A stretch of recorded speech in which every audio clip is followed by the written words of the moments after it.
Hey friends, and welcome to Lucy Smiles Living Room Podcast. I am your host, Diane, aka Lucy Smiles, and I'm truly honored today to be sitting with the beautiful Karen Goslin, who has been a friend of mine over the last several years. And it was such an interesting opportunity as we reconnected after a little while. And I was able to see you, Karen, the work that you have been doing.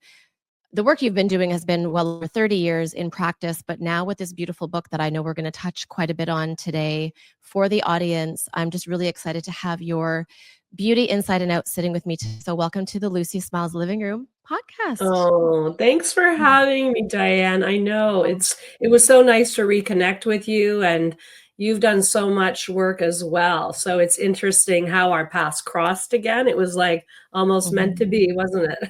It totally, and thanks to social media for so many things too, because we get to see each other as we're literally flying around the world, almost, side by side. And now with me in Mexico and you up in Canada, it's amazing when we think about how I would say, women come together and people come together for reasons. And I believe that having you today to have this conversation is so timely. And before we get started, Karen, because I do want to talk about a couple of things, I just finished reading your book this morning and I took a deep dive into it and it was so captivating. Before we even get into that, I want to give a little bit of a background about Karen Goslin.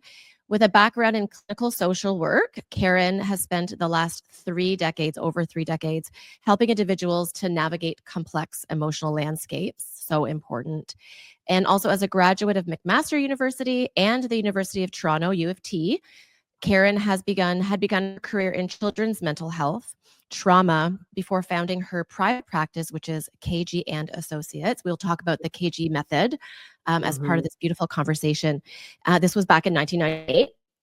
Karen is passionate about guiding others towards transformation, helping them to process trauma, grief, personal crisis, and invitations. That's a very important word, to change and discover our sustainable joy. Joy is also a very important word as we dive into your book. And in her first book, her current book, Yellow Paint, and through her public speaking, Karen speaks to us with compassion and insight developed from a deep and very personal and professional experience. And that literally is your book. So Karen, I'm so grateful. I literally just got chills. Me too. Ooh. So Karen, I'm going to dive in. I finished the rest of your book this morning. I had an opportunity to have your book in my hand and digitally. So otherwise I would have had your hard copy right here, but you could see it in the back and Karen's display. Oh yeah, this is my part of my galley that I take with me.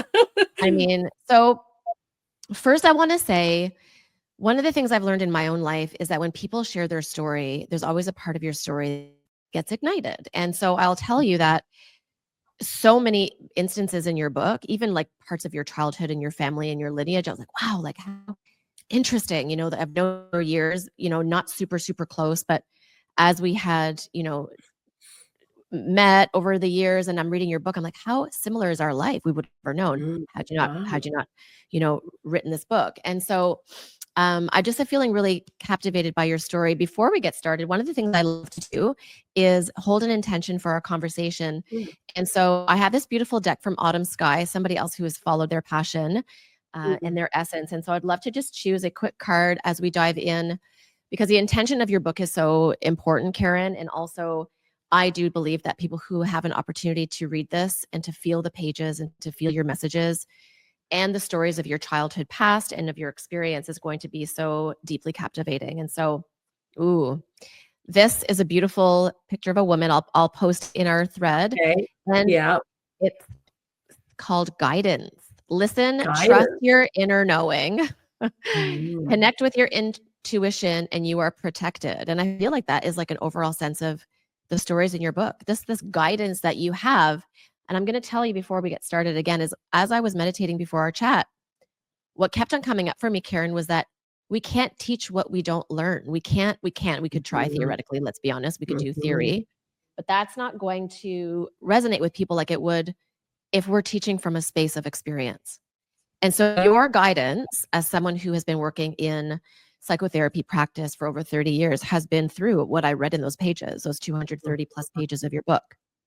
So I would love for you to take us back to, because not many of us have yet read the book, and I pray that people who are watching this get the book. It's on Kindle. You can get it on Amazon. You can get it on Ingram. There's so many places that will let you know. Yeah. Karen, you decided to write this book before there wasn't a book. So can you take us to how you were guided for this book to come out?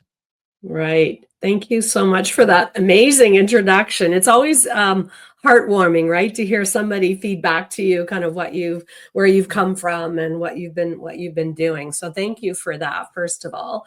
I love the word guidance. Yeah, I think that was a big part of wanting to share with a broader audience some of the guidance that I had in my own life and had been sharing with clients for a long time.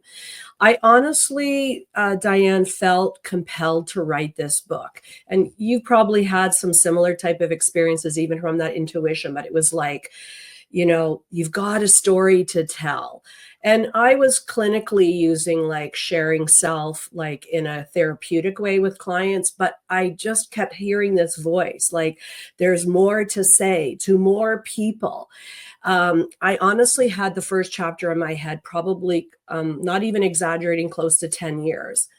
And then when my daughter turned 21, there was something in me that said, why don't you sit down and tell her a bit more about your life? I just felt she was at that time in her life that she was ready to hear. And she had known me to be this like almost like a powerhouse, like raising her on my own, building my business, very active.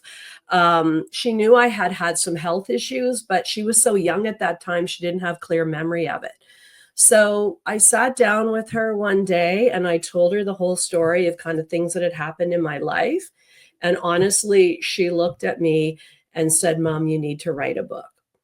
And that probably like piggybacked on some thoughts I was already having about wanting to tell my story. But it kind of made it a bit more real.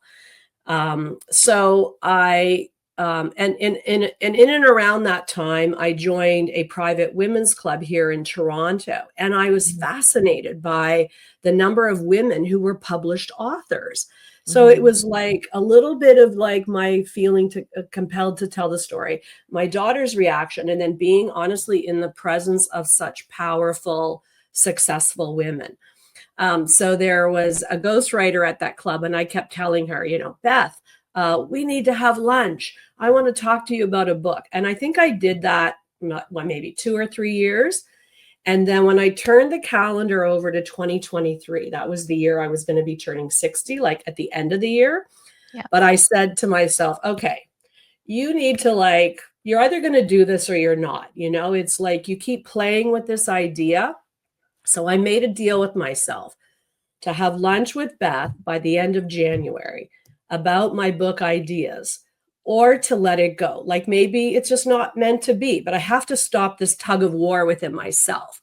So I did. I had lunch with her by the end of January. I had three book ideas initially. She said, take the first two and put it into the book.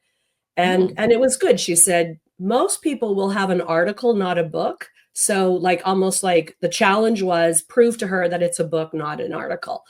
So I wrote the first chapter, gave her the framework for the rest of the chapters. And she said, you're right. You have a book. And the rest is history. Amazing. And so, in the title of the book, I would love to, without giving away the whole book, but I mean, it's just so beautiful because when you think about, I mean, that part, just like, whew, it was a tough one to get through. Crazy. I was like, whew, because you and I had a conversation a few weeks before we both traveled the world talking about wanting to have you on the show and like really share your story. And so you shared with me, I remember I was walking the dogs, you shared with me the story, the title, your daughter. But whenever you shared it in the book, I was like so taken aback. And so you said something, at the beginning, the cliche of like, even if it helps one person, I have to say, like, it's such an important book. And so can you touch on, how you want to share about how the title came up in essence of, because that brings about the book itself. It's such a powerful title based on the story. Yeah, I knew it was going to be called Yellow Paint for a long time. Obviously, and it's interesting because as my friends learned I was writing a book, they all started voting what yellow paint meant. because I hadn't shared Oh that my God. story with very many people. Ugh. And they all had different ideas, and none of them were right. But I knew it was going to be called Yellow Paint. Obviously, it had a literal meaning for me when I turned things around after I hit rock bottom so many years ago. But Mhm. I also wanted it to be, um, an image for people, because I truly believe that when we are um, paying attention to ourselves and diving deep into who we are and what we truly need from ourselves first, Mhm. everybody can have a yellow paint moment.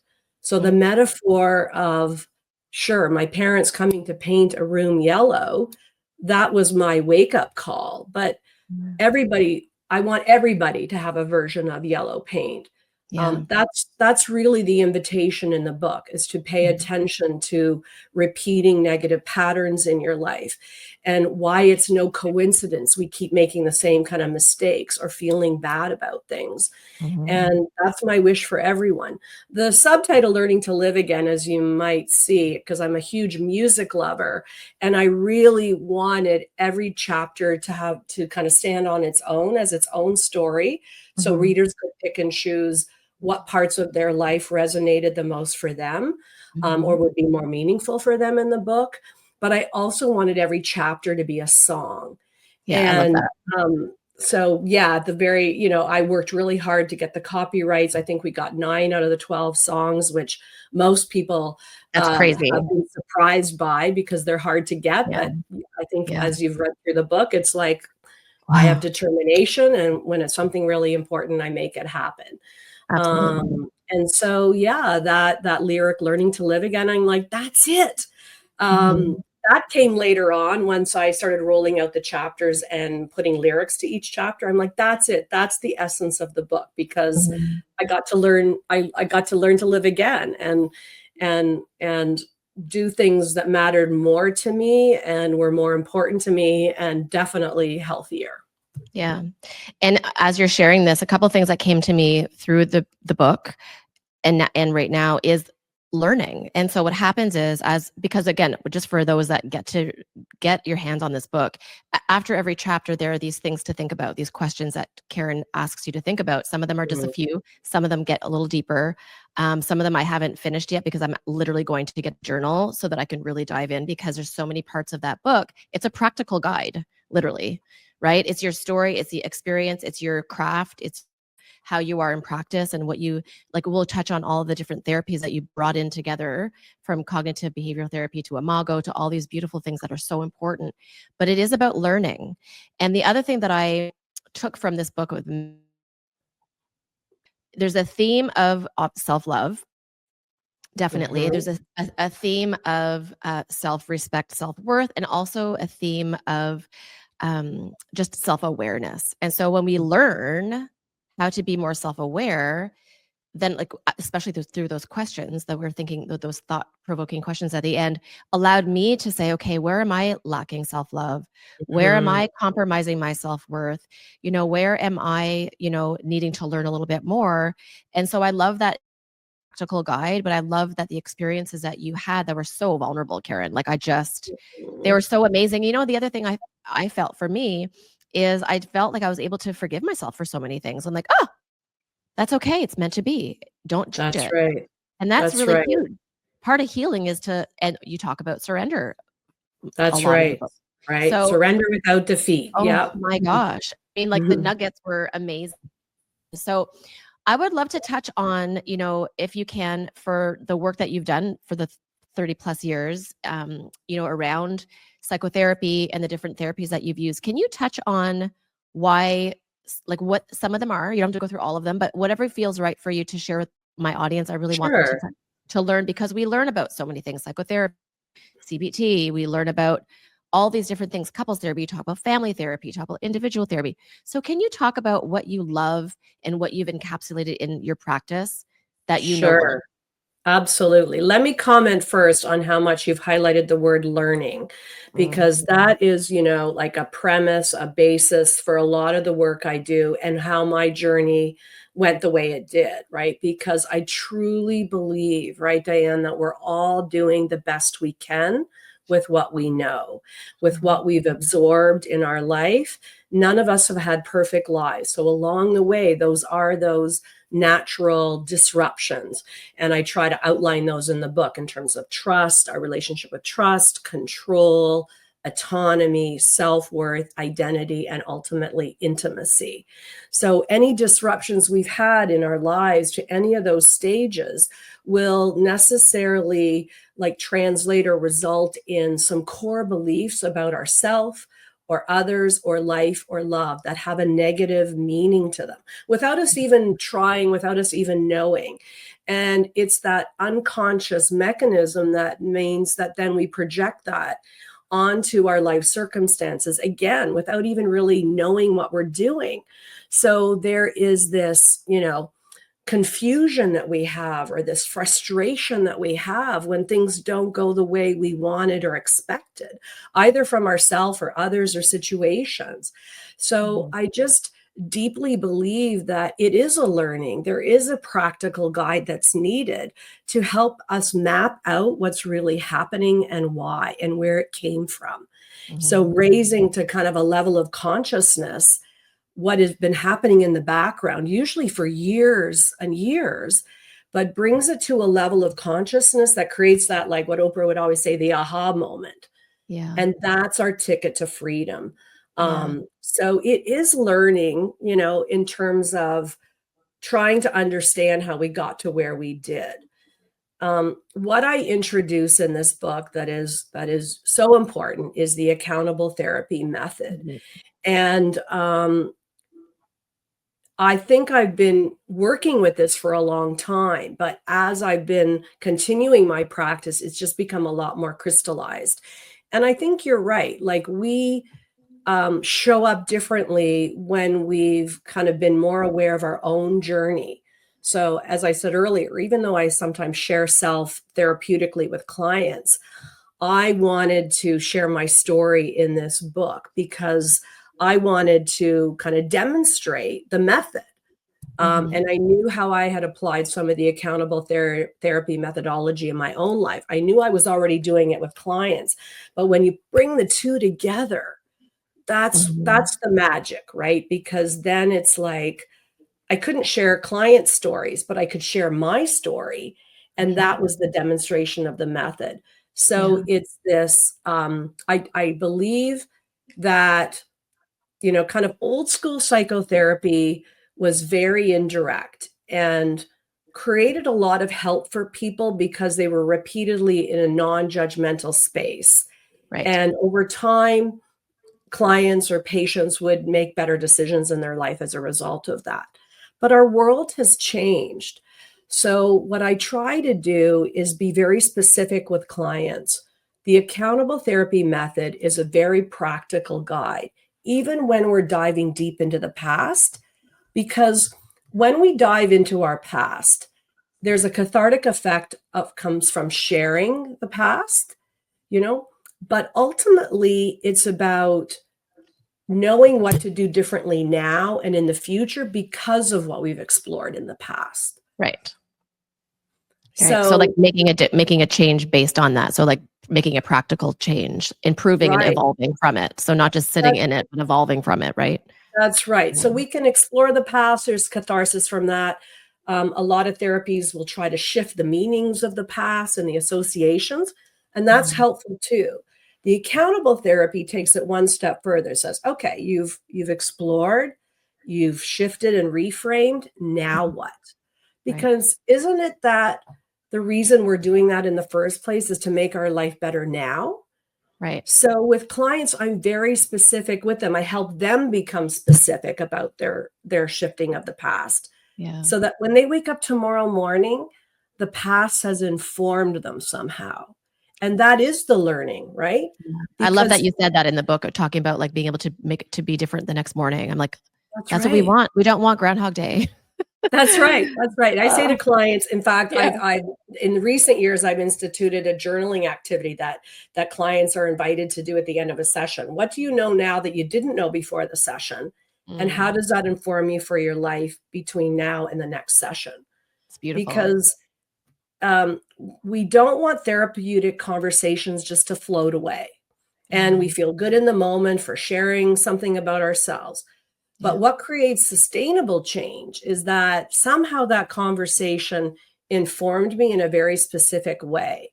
Yeah. So, whether we call it intention or guidance or learning or strategy or tool, it's like when you wake up tomorrow morning, you're like, because I had that conversation, Yeah. because I revealed something or learned something, this is Yeah. what I'm going to try to do differently. And that's the power of accountable therapy.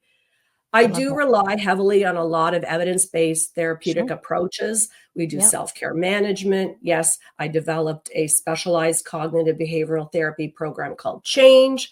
I have a unique dialectical behavioral therapy for emotional regulation.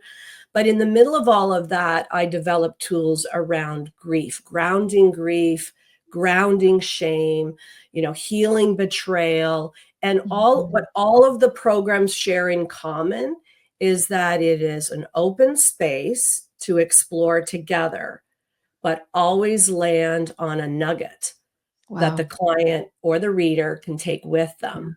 Yeah. And that's why Right. when I wrote Yellow Paint, I wanted to kind of like mimic the sessions that I have with clients, right? Mhm. To make sure Yeah. that even as each chapter ends, the reader, as you said, it mirrors back to them something about their own life, because none of us have it all figured out.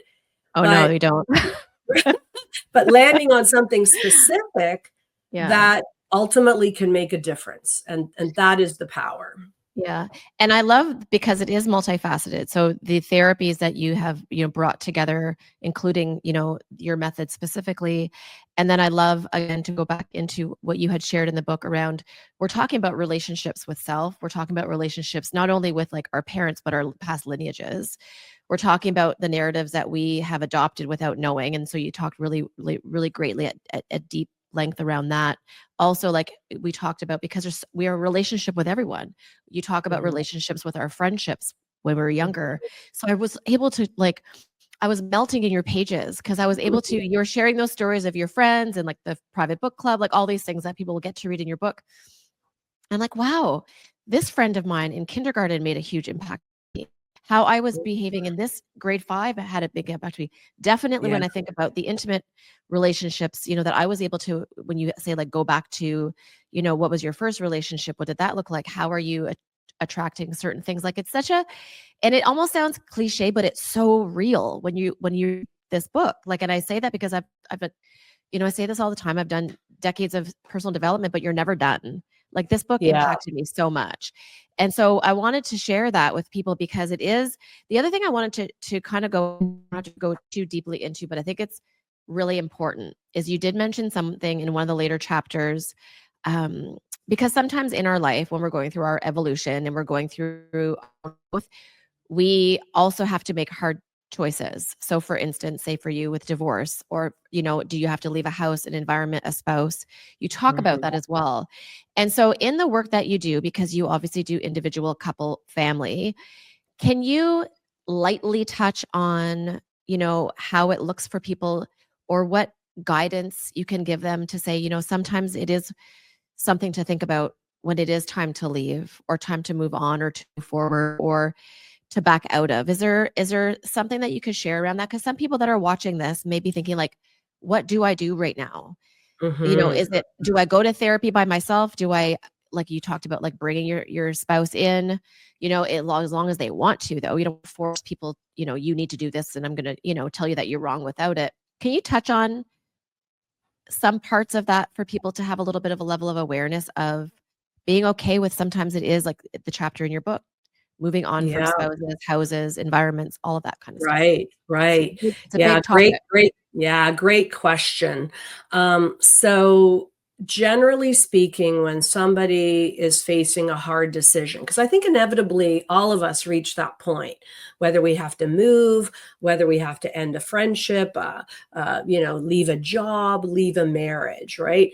That if our theory is true, that we've absorbed some imperfections in our life that skewed our core beliefs in a negative way, we will, there's almost like a pile up of of negativity. And I don't mean to be pessimistic. It just means that that's our human condition. So we will end up finding ourselves in either friendships that don't work, or a house that's not working for us, our environment isn't healthy, or a job, or a marriage. When we're faced with these decisions, the general rule of thumb I give clients is make sure the decision is made from your healthy self. Nice. So as we evolve through whatever therapeutic or experience you have that is kind of drawing you towards a healthier way of living, right? What I encourage people to think about is it your wounded self making this decision that will be more reactionary, less mature, maybe looking for immediate gratification, looking to escape, or indulging something negative. You will just create another invitation to grow. There will be another crisis or problem. And some people are at that step, and they need to almost have more negative consequences before they figure it out, right? Yeah. If somebody's working with me, the invitation is, let's take a look at who your healthy self is. Where did he or she come from? And how would you know this decision is more responsive than reactive, that is going to be sustainable gain rather than, immediate gain, Yeah. and takes everything into consideration. And That's that's beautiful. pretty powerful, right? Really powerful. Yeah. Because then I know that's the yellow paint in essence, right? To say, I could go here. Because when I felt like giving up, and that's all I wanted to do, and then I didn't, and then I got behind the power of, like, when everything felt like it was at its worst, and I found another way through it, that was the power for me. Yeah. That's when I knew I made the right decision. So this Responding versus is reacting. this is a I big love that. part of the work, because for most people, when they're caught in that negative, sequence of events, right, their wounded self has most of the airtime. It's running the show. It's running the show, whether we want it, need it, it's happening. So a Yeah. big part of transformation is about giving your healthy self more airtime. Yeah. And that's when you know the decisions you're making, even if it's leaving, will be the right decision for you. It's beautiful. And that comes from that sense of self-love, and that sense of self-image is at a higher peak than the like unworthiness or the, victim game. It's you that Yeah. you're coming, it's a higher frequency. So touching on that, Karen, I also wanted to make sure that we touch on the word invitation. So in your book, you talk about these amazing invitations. Can you touch on that? You had 7. Yeah. And I think it's really beautiful because we changed the perception of like trauma in our lives. So can you touch on what that meant for you? And if you want to share one of those, how that can help people to change their view on things that they're going through. Yeah, that's a great question, because that's a huge premise of the book. It's these repeated patterns of things going wrong. For me, it was like feeling betrayed or being betrayed by people, getting sick, all of these things that kept happening to me. My STD that I share in the book, a lot of things we all have our own details, and we all have our own content. Yeah. But we will keep knocking at the same door and expecting different results, right? And we will keep frustrated and in pain about things, right? So but when there's a problem, there's purpose to it. There's a meaning to it, right? Whether we don't react properly, or our people that we're having relationships with, we're let down and we're disappointed. We're literally getting in our own way, because we've Yeah. absorbed those deeper disruptions to our development. So for me, what I shared was that I felt a loss of control and a loss of self-worth in my childhood. So without even knowing it, I'm fighting for control. I believe that if I fight for more control, I will feel better. But of course, that just sabotages things for me, because I worked too hard, did too much, fought too hard. And I ended up pushing a lot of people and opportunities away from me. And before I woke up, I was like, I would just get angrier and angrier. And so then I would fight more and fight for more control. As long as I was walking around with a self-worth that was low, right, I would try to perfect things to prove to myself that I was good enough. But of course, when the perfection wasn't attainable, I ended up feeling worse about myself. So these self-sabotaging patterns keep repeating and in fact perpetuate and worsen. So Yeah. we will spiral down very easily.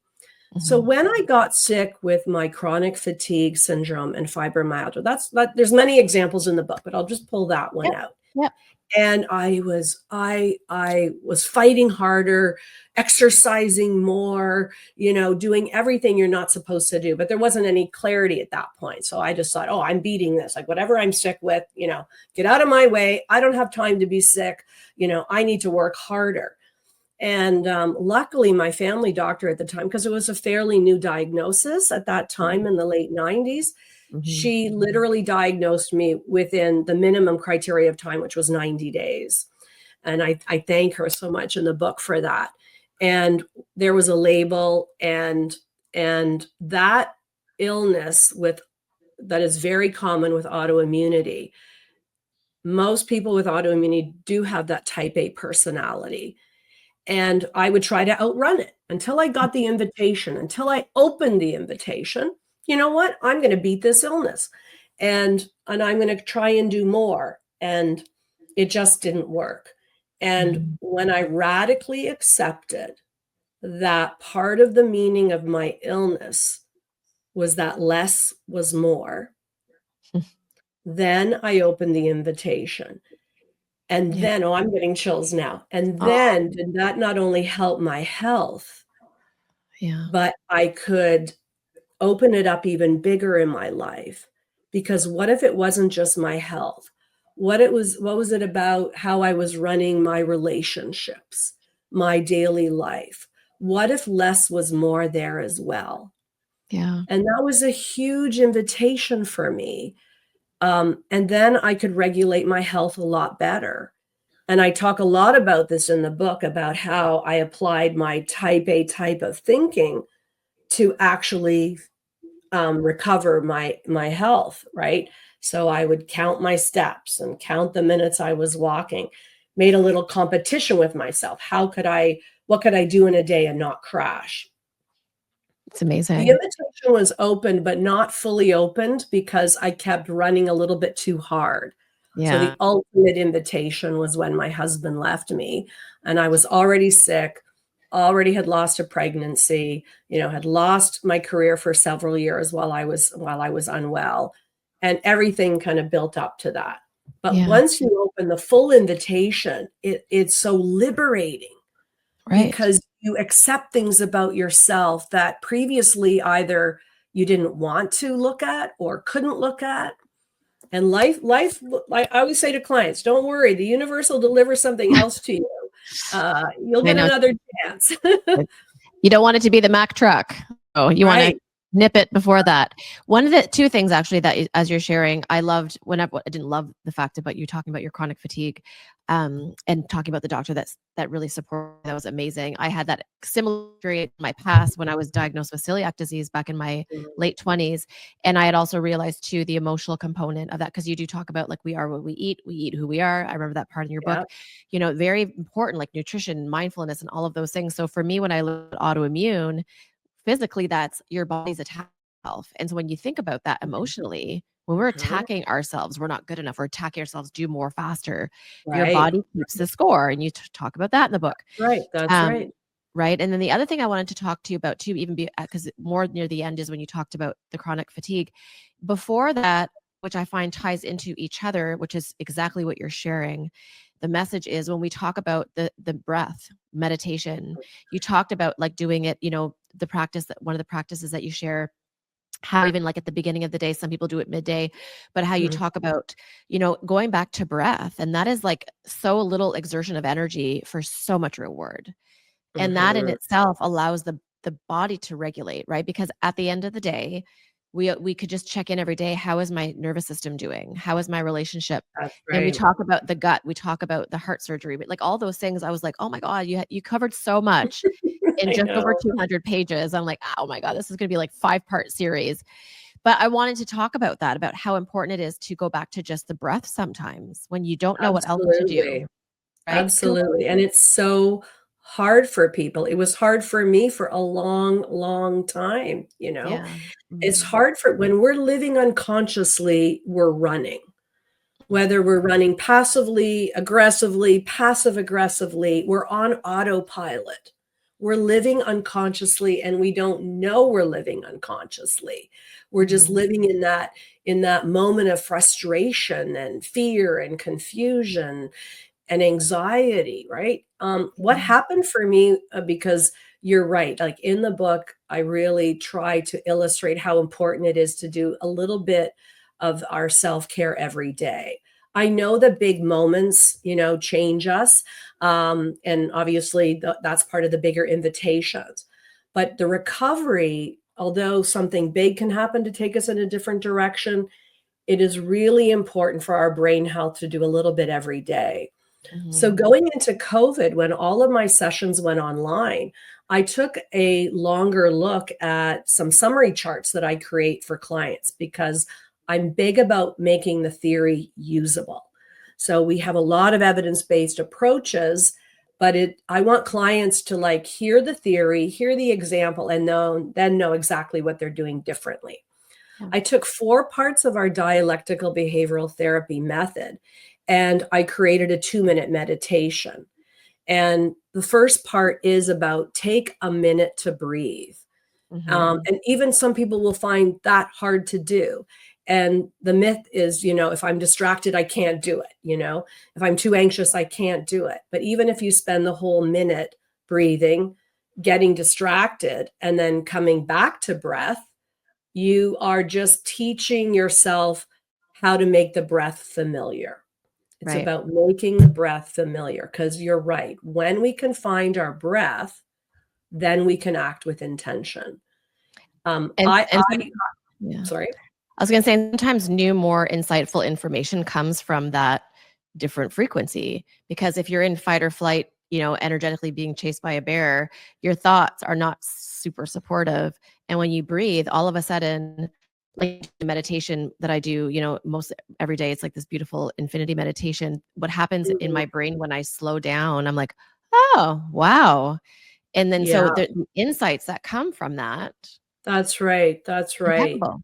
Yeah, and all the programs overlap. For example, that's a little bit of our dialectical therapy around the mindfulness. There's 3 other parts to that meditation that I explain in the book.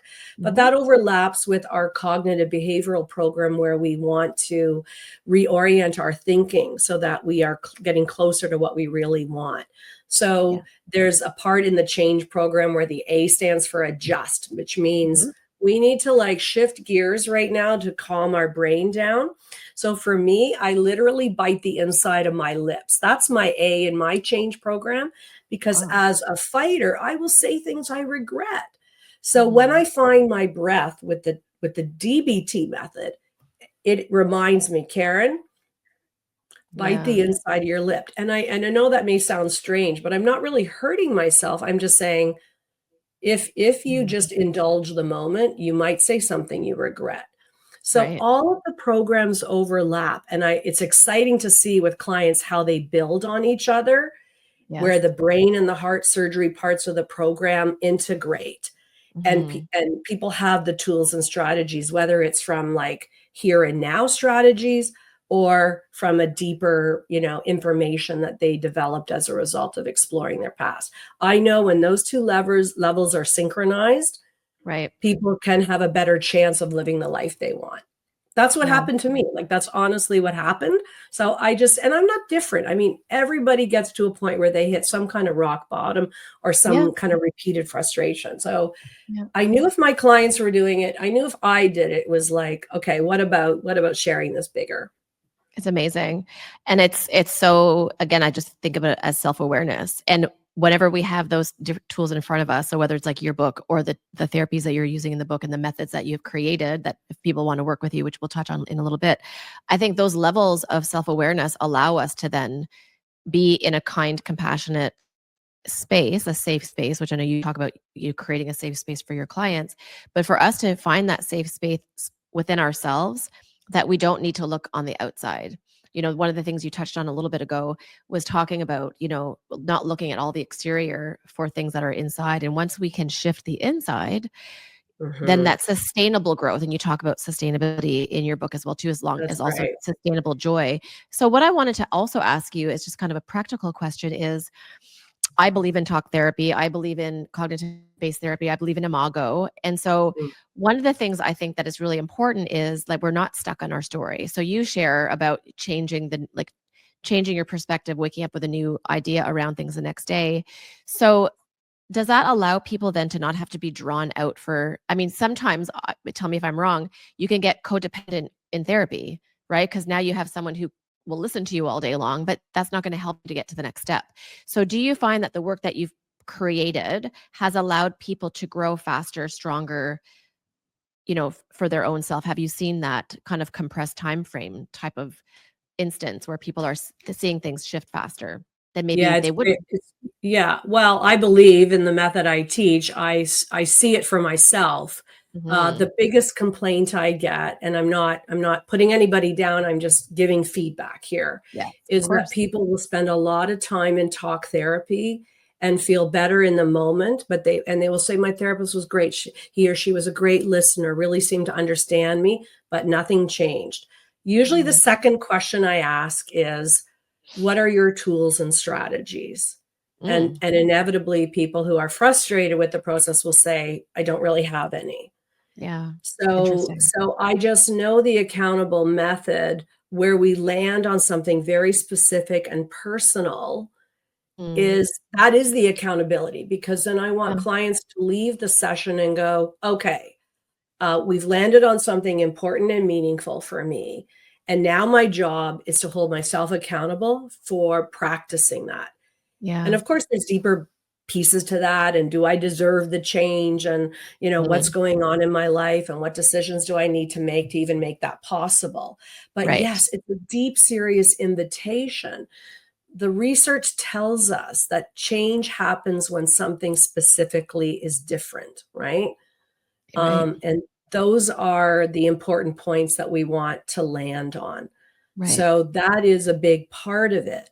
Um, the enmeshment doesn't seem to happen as much. Why? And my friends will say this, "Oh my gosh, you saw 8 clients today. You must be exhausted." And I said, "Actually, I'm energized. At the end of my day, I am energized. I don't become the emotional container for right, clients. I deliver it back to them in a different way based on what I've mhm, heard and what we've landed on. So the yeah, client takes it with them. right, And then they come back and tell me, well, this is what I did or didn't do. And we kind of look at it together.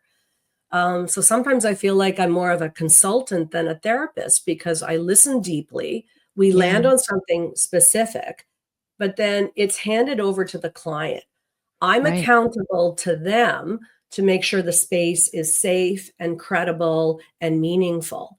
But they're mhm, accountable to themselves to take that piece that we land on yeah. with them and do something about or not. And then we deal with that. Well, that's what I just took from what you said. You said that they will go away and come back to you and say what they did or didn't do. So there's Mhm. 3 things that come to me that just kind of close the loop. It's like, okay, accountability therapy, they say I did or didn't. And then in those decisions, they're coming from a place of accountability for their own way they show up. And decisions are empowering, not victimized decisions. So it's like, it's beautiful because I could see the whole thing as you're talking. That's right. That's right. Right? That's And so right. then they don't have to question themselves. Did I make the right choice? And I think that's one of the things is we have so much cognitive dissonance of like, whether it's like that buyer's remorse, but like in choices, it was like, oh my God, did I make the right decision? Well, if you have an opportunity to take accountability and then find out to create to maybe like make those changes, then the decisions you won't second guess. And that's pretty much all we really That's want. right. That's right. Confident choice making, Yeah. consciousness. Yeah. It's a very compassionate process. Like I said near the beginning, we're Hmm. all trying to figure it out. Yeah. So the accountable method starts with that very structured assessment that allows me to develop a formulation. That Hmm. is, how did that person get to where they are? Yeah. So if we believe like we're all imperfect and we're all doing our best, We just know there are very good reasons why we keep getting in our own way. Mhm. And I think honestly, this is a big part of where my expertise lies, because when I feed back to a client about how they got to where they did, pinpointing the developmental stages and why Yeah, they're getting the symptoms they are. And it's not like a client is giving me anything like a new information that they didn't already know about themselves. But right. honestly, the power that comes from feeding it back to them in a way that explains things, that's the Yeah. beginning of that self-love journey you're talking about, because you're like, "You're Mhm. right." They'll say, like, "You nailed it." Like, "That makes Wow. so much sense why I keep struggling in the same way." Mhm. And and it's a human explanation, because really we don't want to get in our own way. So when we land on the actual reasons and issues and turning points, it opens up that self-love that deeply motivates people, That's because beautiful. whether they're shaming themselves or blaming others, what if, I always say curiosity killed the cat but saved the human. It's like, I can now sit with curiosity. Yeah. That's why I keep doing the same things over and over again and not getting anywhere. Right. So Especially any if they're not method. ours. Yeah. Sorry? Especially if it's not from us specifically, especially if it's from, like, we talk about your grandparents and your, like, Right. your whole lineage. I'm like, "Wow," like, it goes back. So what are we adopting so unconsciously? We That's can't blame right. how are we gonna blame ourselves for something that we literally don't even That's realize? right, we just inherited, yeah. Yeah. Asking key questions about the journey, Mhm. gives us that information that is, they say what information is knowledge, knowledge is power. Yeah. The Mhm. more that we can understand ourselves, we can stop shaming ourselves or blaming others. It clears the pathway for recovery, right? Yeah. When I stop blaming my ex-husband, when I stop blaming my health or who I was working with, or all those pieces, my brothers who didn't want to play with me, and my friends that didn't want to hang out with me. It's like, Mhm. what if that wasn't about them or me? What if I was recreating something in my own history that Yeah. I didn't know at the time? so Yeah. so the liberation that comes from going, that's what that means, Yeah. then It's we're just a whole lot more motivated. It is so true too, because in your book you talk about, like, were you the first, the third, the second, like the middle child? And as I was I'm Mm. like, "Oh my god, we didn't," like, maybe some people, I believe they kinda did choose it as you come into this timeline, but that's just my own little spiritual thing. But when you think about, like, oh, as I was talking, because I'm the baby, and then I've Yeah. got my bestie, who's my sister, she's the middle child, and my brother is also Mm. my bestie, he's the oldest, and I was able to look at when you were defining the different, just loosely defining the different roles, I'm like, "Oh my gosh, well, no wonder I'm like this, she's like that, he was that," so you have this, like, sense of compassion, That's right? right. Because we're That's all right. playing these roles, we're all trying to, it's like a tug of war of attention, Yeah. and then you've That's got right. gender, and I'm like, if there's no, That's right. you're the only girl, and what you went through, it's a beautiful thing. You're like, "Oh my gosh," like, high five to you for trying your best as the middle child. It's just That's right. Yeah, it it's creates compassion for crazy. ourselves and others. Yeah. And others, When we yeah. deconstruct our histories and how we Yeah. adapted to the pain or disappointments or traumas, whatever we were having to contend with. Yeah. Part Mm. of it is environmental, but it's also about personality at birth, gender, and birth order. So birth order Yeah. does have an effect. It definitely had a huge effect on me, being the only girl and the youngest with two brothers that were born so close together. They Yeah. literally had more in common with each other. But Yeah. I didn't have the cognitive capacity as a child to understand, oh, that's what that is. All I knew is they didn't want anything to do with me. And Yeah. all I knew is that that felt badly. And then all I knew is that, well, there must be something wrong with me, that, I'm not interesting enough to them that they want to include me. And Right. that was the beginning of that self-worth wound Yeah. that took me right up to my divorce. And Mhm. this is how powerful a core wound can be, because we will wrestle with it one way or another, and we will keep getting evidence of how it's not working for us. So the wake up Oh, is so certainly. important, because as soon as I could depersonalize that it actually was about their age gap or our age gap and their gender. It was the Mhm. 70s, it was very conservative gender, very conservative Mhm. style parenting. I was like, "I've been good enough all along. Yeah. I've Yeah. truly been good enough all along." Yeah. We're born perfect. We're born with no, then, oh my goodness, it's a train wreck. No, just kidding. Yeah, yeah. There's so No, many I other get things. Yeah, there's so many other things I wanna share, like, because the book is so fresh in my mind, like, even going I do wanna touch on one more thing, but I wanna touch on, like, what you've created, because I wanna get into the lightness of, like, what you've manifested and magnetized towards, I mean, the trips that you've been on, Oh, that you touch sure, on. yeah. But before we get into the fun, the other I wanna talk on a couple of things that I think is really important in everyday living in relationship, is one of the things that can create havoc in our relationship to our self-talk or talk with together with others is, you touch on different components, one being like generalizing, right? Well, I'm always this and they're always, and I can't do this because Yeah, of this. So can you touch on that and maybe even a practical tip to call ourselves out or also to healthily, bring awareness because that could really be traumatizing and tragic for people, sure. right? If that makes sense. Absolutely, It just I remembered absolutely. that. It was an important aspect for me to talk Of about. course. Yeah. I mean, I try to give a lot of information in the book about how we get in our own way in the heat of the moment, and the cognitive behavioral therapy in terms of knowing that if we want to do better, we have to think differently, right? Because how we think determines how we feel, determines what we do. The power of the mind. You can have three people in the exact same situation and you'll see different reactions, and you'll go up to them and find out kind of what they're thinking about, and because of their thoughts that are different, it will explain their different reactions.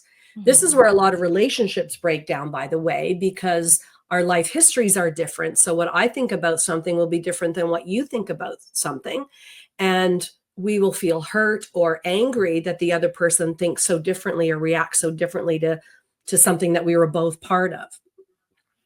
Exactly. So that's important to kind of accept that paradigm. Mhm. What I try to give a lot of information in the book about is all the different ways our thoughts will get us in trouble and will actually get us farther away from what we really want.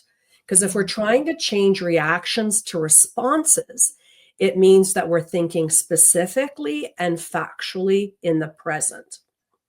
And there's a lot of different ways of thinking that get us away from those three aspects. The most common one is the one you're mentioning, is generalizing. That's the one I Mhm. see the most. Whether we're depressed and we're, concluding that nothing will matter, or we're angry because they always do this to me, or we're anxious because, every time I do this, it never works out, or worrying about what's going to go wrong in the future. But Mhm. generalizing takes us away from the specific moment. CBT people really want us to see every situation in our daily life separately, as if they stand on their own. When we're generalizing, we get away from that. So we will say always, never, everybody, nobody, all of these huge conclusions. Or we will label ourselves, the other person, or the situation. Right. Nobody understands me. Every time I talk to her, she says no. This will never work. He's a loser. I have no, talent. Like whatever we lay on it. Mhm. Sometimes it get mixed up, it combines with other ways of thinking that work against us. But if we're generalizing, it will be overwhelming to us. Mhm. It just Yeah. makes sense. And if I take this little sliver of a situation and I blow it up, it will Yeah. be overwhelming to me. And I Yeah. will end up being depressed, angry, or anxious. Yeah. So the cognitive methods, or I'll just say one more thing, I love it. is to make the general specific. So it Okay. might be, I tried to talk to my manager today about redirecting some of my work, and she said not possible at this time. Yeah. Rather than, I knew this was going to happen. She never listens to me. I'm never going to be able to handle this work. I need to leave. And it Yeah. doesn't mean that you make it okay, because when you crunch it down to the specific, you get to ask yourself a question. Given that specific, what do I really want? And Yeah. she may make some decisions of what to talk about with her manager next, or do something different. But as long as we're in this overwhelmed state of generalizing, Mhm. our reaction will reflect that state of overwhelm, and So we will self-sabotage. It's so brilliant. I think that's so important for everyday living. Because what happens is, and one thing I learned a while ago just from a book that I read, is being able to say, is like kind of the same, more of a general way of doing it, is saying, what is true? Like what is Mhm. actually true? And you can actually say, well, wait a second, she's not always like that. And most of the time it is fun. So like you're able to actually, and I love that, it's going from general to factual. And it really allows that anxiety, that's depression, like all of that to kind of go down. And I think that's really important because we are relating to people every single day.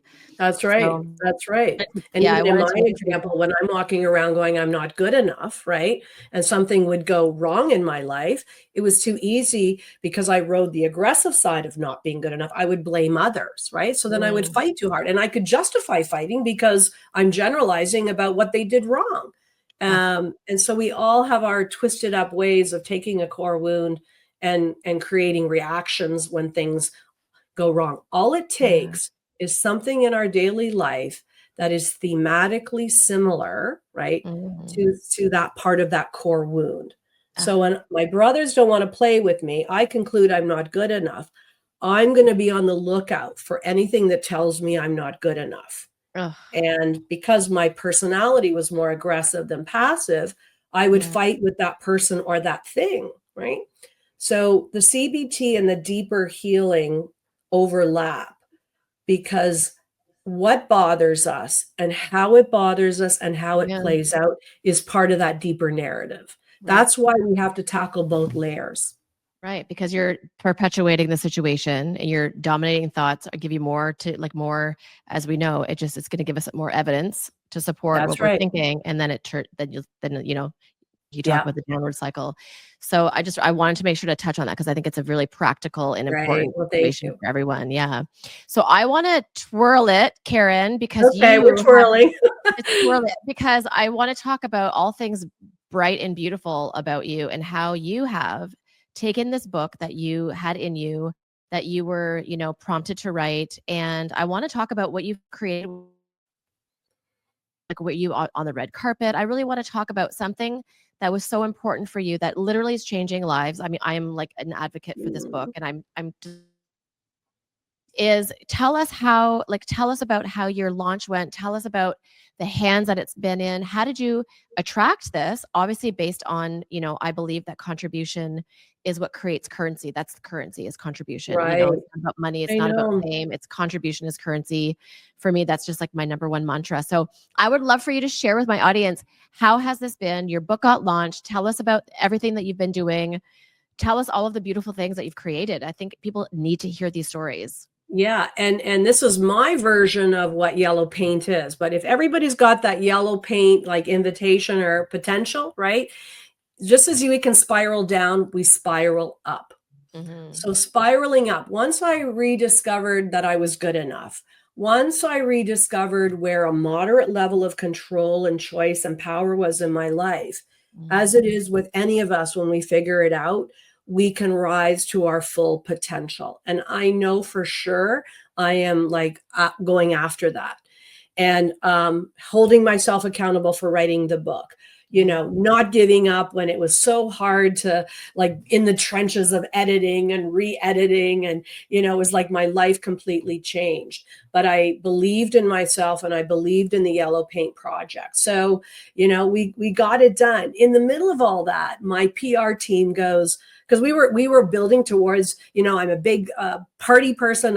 I host great events, and everybody's waiting for this big Toronto party. And in the Yeah. middle of all that, my PR team says, we might have some interest from the Oscars.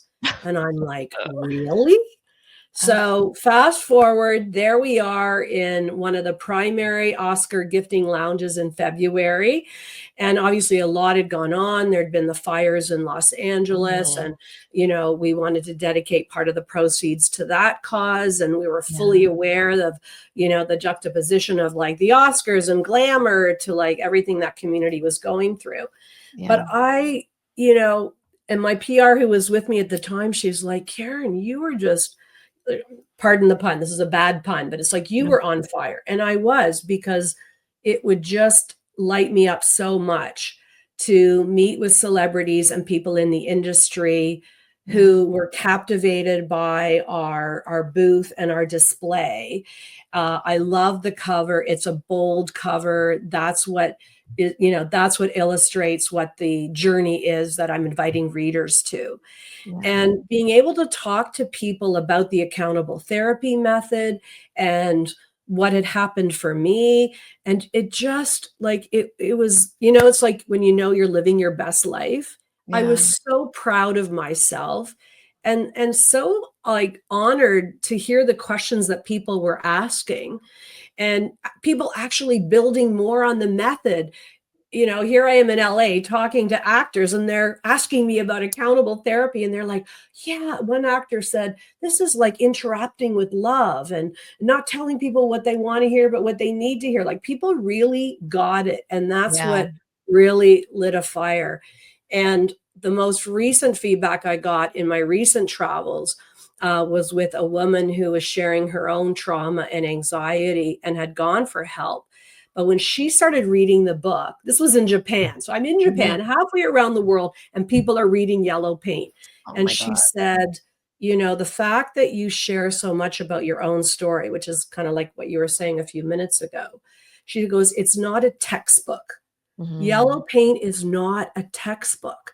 She goes, you've like normalized the human experience of challenges and hurt.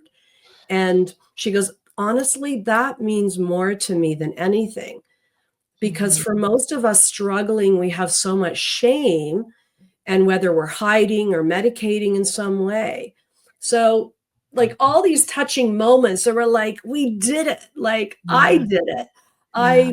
I set out to do something and it's like working. And I've got more coming down the tube. You were saying it was a practical guide. I'm working on a yellow paint project continuous, Yeah. e-therapy programs, Wow. and also a workbook. Oh, Because you're beautiful. right, as much as I invite the reader to questions throughout the chapter and also in a big way at the end of each chapter, I Mhm. wanted to continue to breathe, right? And give people practical steps to take. So it just keeps building, it's like the yellow paint Mhm. keeps spreading. It's beautiful though because it's so important. Like it wouldn't be spreading if it wasn't needed to be spread, and that's why I Yeah, believe like you get into the right hands, you get into and I do agree with that woman that shared is that the tools and the therapies that you have been, sharing the book and practicing in clinical setting for over 30 years is important, but when you shared your story, it's like you're the one so then we trust you and then we can see that it's working because you're sharing how it worked for you. So it is empirical data. Do you know what I'm saying? It's yeah, like it's not just yeah, it's just you're bringing your heart into your work, and we could feel that in the book. Like that was like, yeah, that's why I was yeah. in tears right at the beginning. It was so beautifully done. Yeah, And and I however, wanted to yeah, I wanted sorry to interrupt. I wanted yeah, to level the playing field that although I had expertise and knowledge in a lot of sure. these clinical pieces, I wanted to level the playing field because it's like I'm not special, I'm not different. Part of sharing my story was exactly what you were saying earlier about it mirroring back something in your own life. So Mhm. it's compelling in the way of like, aren't we all just trying to figure it out? And aren't we all like affected and impacted in different ways? Yeah, And that is what I really wanted to breathe through the book. And I was so happy when I heard her talk that way because it wasn't just what I wrote in the book, it was how I wrote it. That was so exactly. important to me. Yeah, and the vulnerability. You were truly I mean, this pages just breathe vulnerability, and I think that's really important. People want to feel relatable to people, right? We don't want people on a pedestal preaching to us how to do something theoretically. We wanna meet people like you who could talk about their experiences and why that book was coming out of you is because of who you are, not, what you do, and I think that's really Yeah, important. So yeah. so Karen, I would love for you to share, what do you have coming up? You have the project is ongoing. So where can we find you, whether like anywhere? I have your media kit from Right. everyone that you're Yeah. working with, but I want if you could share it now, it's just like while we're on screen where we could find you, your website, all the fun Sure. stuff. So I have my private practice at KarenRSW.com. That is KG and Associates. Mhm. That is our clinical private practice. The book and all the information about the book and how I evolved into a writer and where to purchase the book is on KarenGoslinSpeaks.com. Mhm. The paperback and Kindle version are on Amazon.ca, and the hardcover and Kindle version are also available on Amazon.com. And actually, Amazon dot whatever, the Kindle version is all over the world right now. So that's Amazing. exciting. Aw, Yeah. and are you not launching Audible in September? Yes. Okay. Thanks for reminding me. So I am in the middle of doing active voice coaching. Yeah. And I know that I was the one that needed to tell the book, right? I didn't, they're like, are you sure you don't want AI to do this or an actor? And I'm like, no, it has to be me. And so, yeah, I'm in the middle of going through voice coaching. We will be launching the audiobook. We're going back down to Hollywood for the Yeah. Emmys in September. And that's Oh, where we'll launch the audiobook and probably a Hollywood version of some kind. So we're aw. excited about that for I may sure. have to And come and see you in September. yeah, Let me know. come down to LA. Yeah, the Oh my more the God, I would love merrier. it. It's a Yeah, party. absolutely. Oh, I love it. So I love to ask my guest a question before we take off, and it's always different depending on, the conversation, the relationships, and all of that fun stuff. So I would love to ask you, what would you, if there was, the book obviously is multifaceted, what would you love to hear your daughter take from the book that will just help her to expand? Because she's in her late 20s. If there was just one nugget that you thought, if only she took this, I just know that she would 3.0 her life. Is there anything Mm. in your heart that would mean the most to you for her? Well, that's a big question. I mean, where it lands on a lot of the themes that we've been talking about today, that I'm evolving, that I am evolving and I'm slowly waking up to my life, Mm, slowly connecting the dots and making connections between what I've experienced and what I do. mhm. I'm a work in progress, but I'm working towards waking up so that whatever I do or say in my life gets me closer to what I really want, not what I Oh, want in the heat of the moment, but what's going to serve me long term. That's what the gift really is. Yellow paint wasn't just like something that happened one morning and there we have it. That was the launch. right. That was the Yeah. launch to like everything that I've accomplished since then. Yeah. Wow. That's so beautiful. And I will thank you for that because that's gorgeous. And I will reiterate too, one of the key points in the book is you act like reflecting back on the reader, what do you really want? So Mhm. I literally that was like, I mean, there's so many. I should like when I get the hardcover to do it over again, I'm gonna get all these notes inside. But it was one of those things where you're saying, like, what do you really want? I'm like, oh God, what do I really want?